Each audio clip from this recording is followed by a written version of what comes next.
Assalamualaikum warahmatullahi wabarakatuh. Perkenalkan, nama saya Krisnano Terza. Saya mahasiswa Unsri, jurusan Sistem Komputer, angkatan 2023. Saya berasal dari kelas SK4B. Jadi di sini saya akan menjelaskan tentang model OSI TCP/IP pada mata kuliah Komunikasi Data. Baiklah. Dalam jaringan komputer terdapat dua model utama yang menjadi standar agar masing-masing perangkat komputer dapat saling berhubung. Model pada jaringan komputer yang menjadi standar agar komunikasi antar perangkat dapat berjalan dengan baik, yaitu OSI model dan TCP/IP model. Baiklah, sebelum lanjut, kita harus tahu apa itu model OSI TCP/IP. Yang pertama yaitu model OSI Open System Interconnection adalah model referensi yang digunakan untuk standarisasi komunikasi dalam jaringan komputer. Model ini memiliki 7 lapisan, masing-masing dengan fungsi khusus untuk memastikan komunikasi data yang efektif. Yang kedua yaitu model TCP/IP, Transmission Control Protocol dan Internet Protocol. Adalah model standar yang digunakan dalam komunikasi jaringan, khususnya di internet. Model ini lebih sederhana dibandingkan model OSI dan memiliki 4 lapisan utama. Selanjutnya yaitu perbedaannya. Perbedaannya yaitu model OSI dan TCP/IP adalah dua model referensi yang digunakan dalam komunikasi jaringan. Model OSI memiliki 7 lapisan yang lebih teoritis dan digunakan untuk memahami konsep jaringan. Sementara TCP/IP memiliki 4 lapisan yang lebih sederhana dan langsung diterapkan dalam komunikasi internet. OSI membagi fungsinya secara detail, mulai dari lapisan fisik hingga aplikasi. Sedangkan TCP/IP menggabungkan beberapa fungsi menjadi lapisan yang lebih praktis. TCP/IP digunakan secara luas dalam jaringan modern, sehingga memiliki protokol standar seperti TCP, IP, HTTP, dan FTP. Sementara OSI lebih banyak digunakan untuk pembelajaran dan desain sistem jaringan. Secara umum, OSI lebih kompleks, bukan? Tetapi membantu memahami jaringan secara terstruktur. Sedangkan TCP/IP lebih efisien dan banyak digunakan dalam implementasi nyata seperti internet. Yang selanjutnya yaitu 7 lapisan model OSI. Lapisan pertama yaitu physical layer. Lapisan fisik bertanggung jawab atas transmisi data dalam bentuk sinyal listrik, cahaya, atau gelombang radio. Contohnya yaitu kabel, switch, dan hub. Yang kedua yaitu data link layer.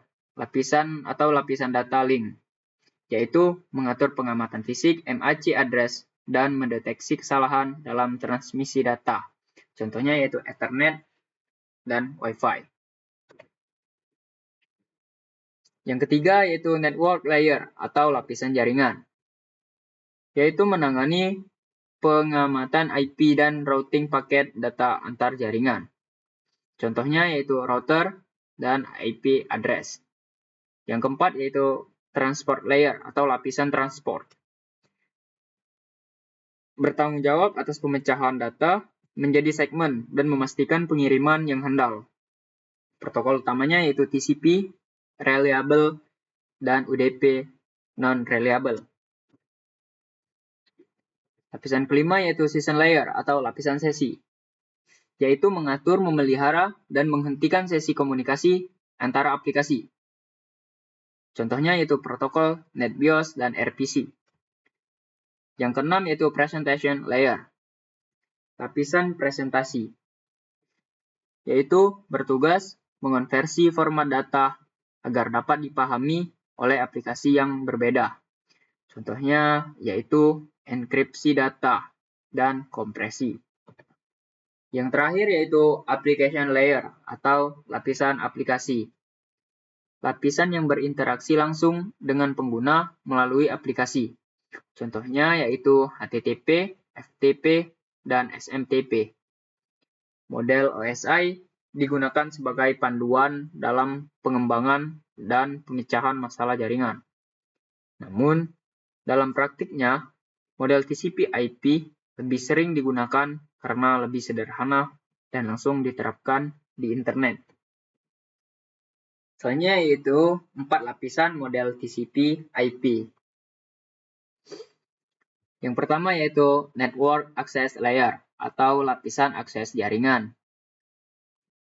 Lapisan ini bertanggung jawab atas pengiriman data secara fisik ke media jaringan, mencakup teknologi seperti Ethernet, Wi-Fi, dan protokol ARP, setara dengan lapisan fisik dan data link pada OSI.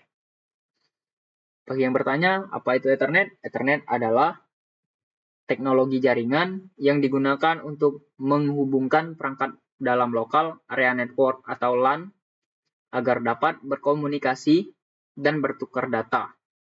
Ethernet menggunakan kabel fisik seperti kabel twisted pair atau fiber optik, serta standar protokol tertentu untuk memastikan transfer data yang cepat dan stabil. Baiklah, selanjutnya yaitu lapisan internet layer atau lapisan internet, yaitu untuk mengatur pengamatan IP dan routing paket data. Protokol utamanya yaitu IP, Internet Protocol, ICMP, Internet Control Message Protocol, dan ARP, Address Resolution Protocol, setara dengan lapisan jaringan pada OSI. Yang ketiga, yaitu transport layer atau lapisan transport. Lapisan ini bertugas mengelola koneksi end-to-end dan memastikan keandalan transmisi data. Protokol utamanya yaitu TCP, Reliable Connection Oriented, dan UDP, Non-Reliable Connection Less, setara dengan lapisan transport pada OSI. Dan yang terakhir yaitu application layer atau lapisan aplikasi, yaitu berisi protokol yang berhubungan langsung dengan aplikasi pengguna. Protokol utama yaitu HTTP, FTP, SMTP, DNS, dan Telnet, menggabungkan fungsi lapisan, aplikasi, presentasi, dan sesi dari OSI. Dan yaitu selanjutnya, bagaimana data dikirim melalui setiap lapisan model OSI dan TCP/IP. Ketika sebuah perangkat mengirim data melalui jaringan, data tersebut melewati setiap lapisan dari model OSI atau TCP/IP hingga mencapai tujuan dengan komunikasi yang efektif. Ini adalah salah satu contoh proyeknya. Jadi, yang pertama yaitu konfigurasi server. Kita memasukkan server, alamat IP lokalnya. Maksudnya alamat IP lokal ini. Dan portnya yaitu server 12345. Membuat soket TCP/IP. Yang selanjutnya yaitu bin server ke alamat dan port. Selanjutnya, server mendengarkan koneksi dari klien. Ini baru dari konfigurasi dari servernya. Nanti setelah di run akan menjadi seperti ini. Menunggu koneksi.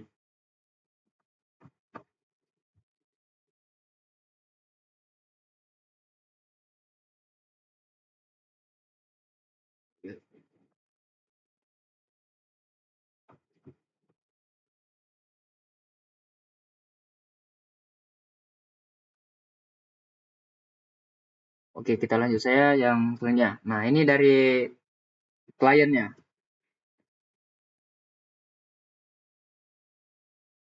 Ini masih error nampaknya. Oh iya. Laporan ini saja. Nah, oke. Dari sini.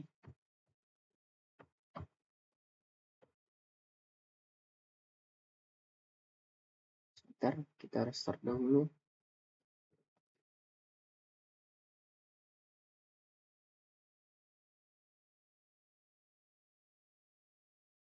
Nah, ini server berjalan di 127.00.1.12345.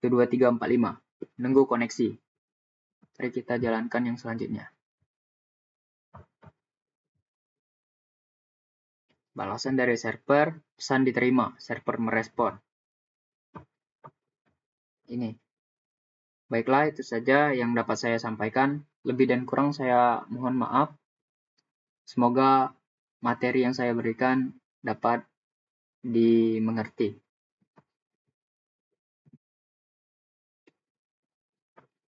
Saya akhiri. Wassalamualaikum warahmatullahi wabarakatuh.